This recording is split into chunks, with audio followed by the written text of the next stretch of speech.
Sosok Luhut Binsar Panjaitan menjadi perhatian utama dalam periode kedua pemerintahan Jokowi. Banyaknya posisi serta jabatan penting yang dipegang Luhut Binsar Panjaitan membuatnya mendapatkan julukan Menteri Segala Urusan hingga orang terdekat Jokowi. Berangkat dari hal tersebut, benarkah bahwa seorang Luhut Binsar Panjaitan merupakan kunci dari kekuasaan Jokowi saat ini?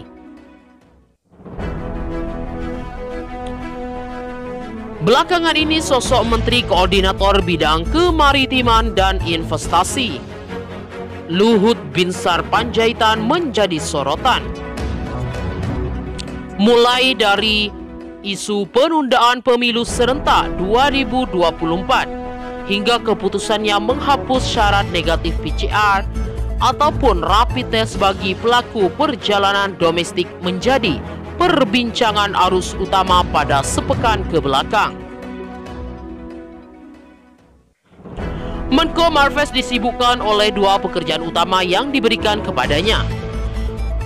Pekerjaan seperti mengurusi proyek kerjasama dan investasi asing bagi percepatan proyek pembangunan ibu kota negara baru dan menjadi koordinator PPKM darurat untuk Pulau Jawa dan Bali menjadi tanggung jawab yang diemban Luhut Binsar Panjaitan saat ini.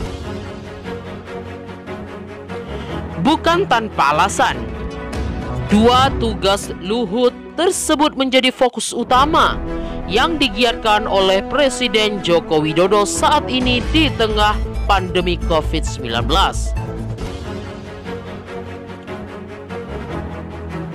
Dilansir dari situs Menpan RB, terdapat 5 prioritas kerja Presiden di masa kedua kepemimpinannya.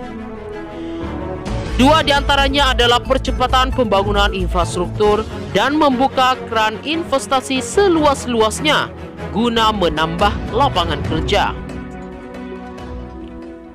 Selain dengan itu, banyak proyek pemerintahan era Jokowi yang menjadi prioritas utama diamanat kepada Luhut.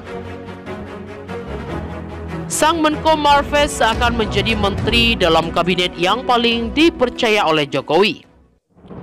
Menurut berbagai pihak, Luhut menjadi orang terdekat Jokowi yang memainkan peranan sentral dalam mengurusi berbagai program kerja serta kebijakan strategis yang dicanangkan pemerintahan Jokowi. Tentu menjadi pusat perhatian terkait pendekatan Jokowi dengan Luhut. Untuk itu, terdapat pernyataan yang dapat diajukan bagaimana asal-usul serta pengaruh kedekatan Luhut dan Jokowi dalam kontes kekuasaan.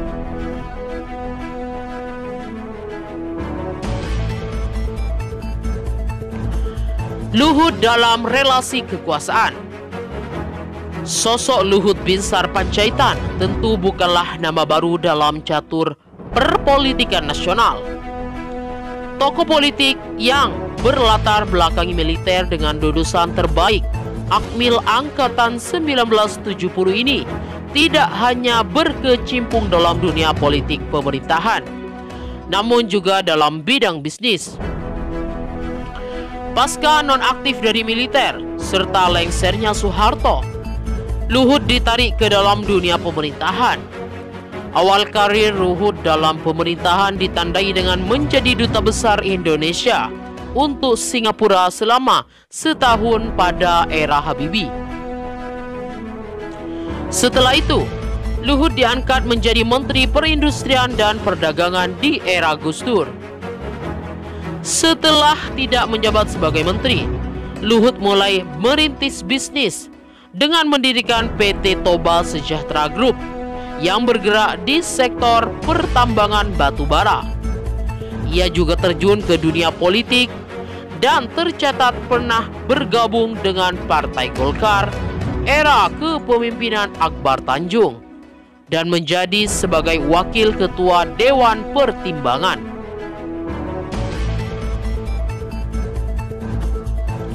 Menurut L. Connelly, dalam tulisan Indonesia Freak Polit under Presiden Jokowi.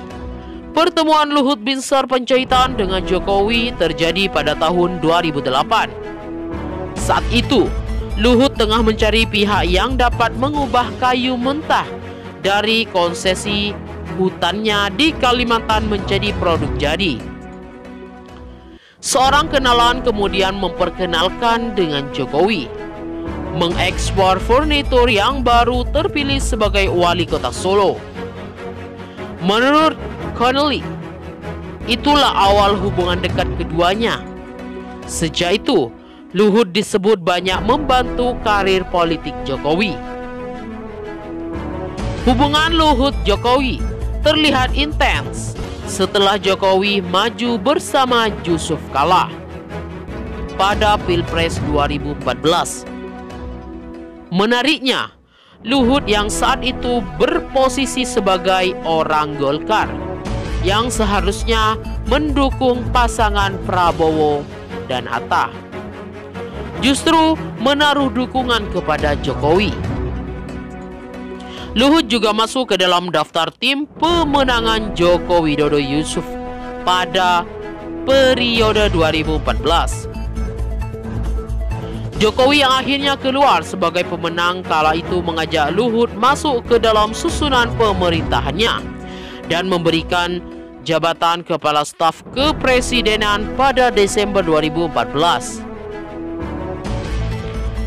Tak lama berselang, ketika pengumuman Kabinet 1 kala itu, Luhut dipercayakan sebagai Menteri Koordinator Bidang Politik, Hukum, dan Keamanan pada 2015 hingga 2016.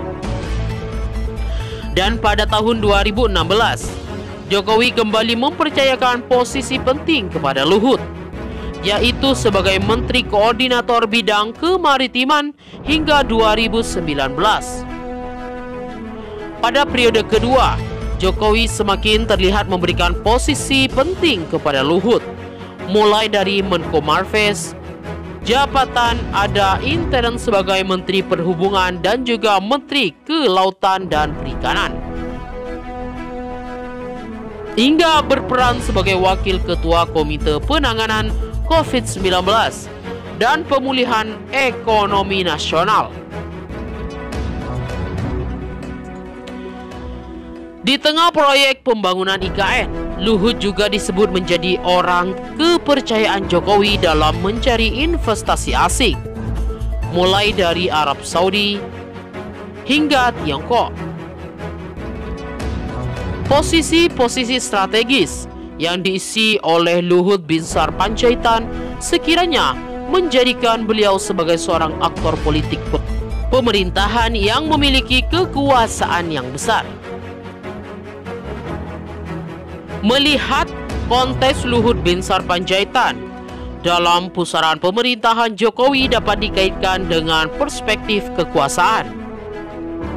Jika berkaca pada pemikir seperti Leswell dan Abraham Kaplan, kekuasaan dapat berarti pola hubungan di mana seseorang dapat menentukan tindakan seseorang atau kelompok lain ke arah tujuan dari pihak pemberi kuasa.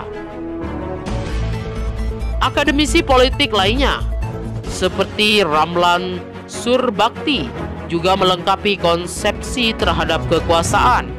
Surbakti dalam bukunya Memahami Ilmu Politik yang menyebutkan sumber kekuasaan pada umumnya dapat berupa ekonomi, jabatan, keahlian, status sosial, dan popularitas pribadi.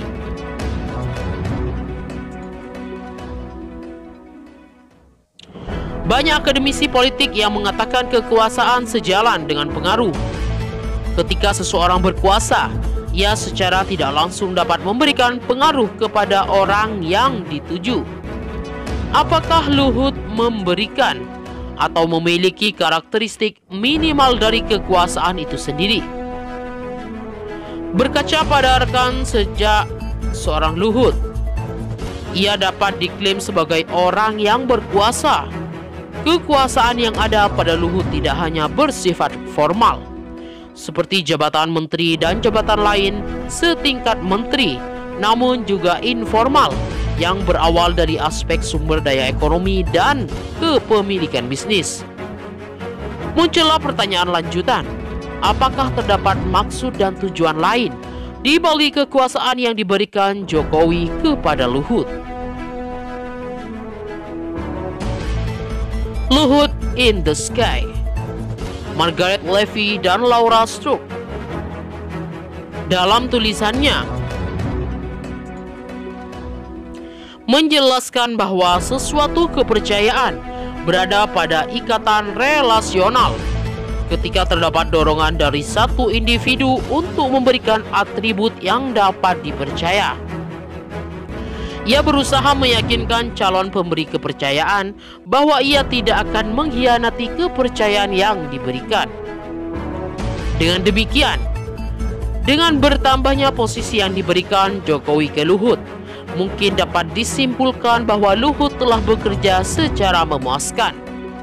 Ini kemudian menjadi jawaban mengapa Luhut lagi yang diberikan kepercayaan pada proyek strategis yang akan menjadi legasi Jokowi.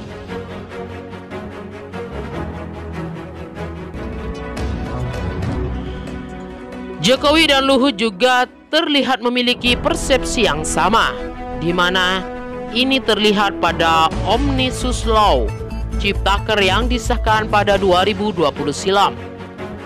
Keduanya sepakat UU Ciptaker akan mendorong efisiensi regulasi serta menyederhanakan aturan yang dinilai tumpang tindih.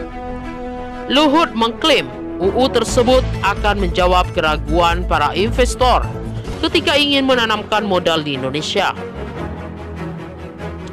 Kemudian, pada pembangunan IKN di Kalimantan Timur, Luhut menjadi orang yang diutus oleh Jokowi untuk melobi investor asing guna berkontribusi di dalam proyek pembangunan tersebut.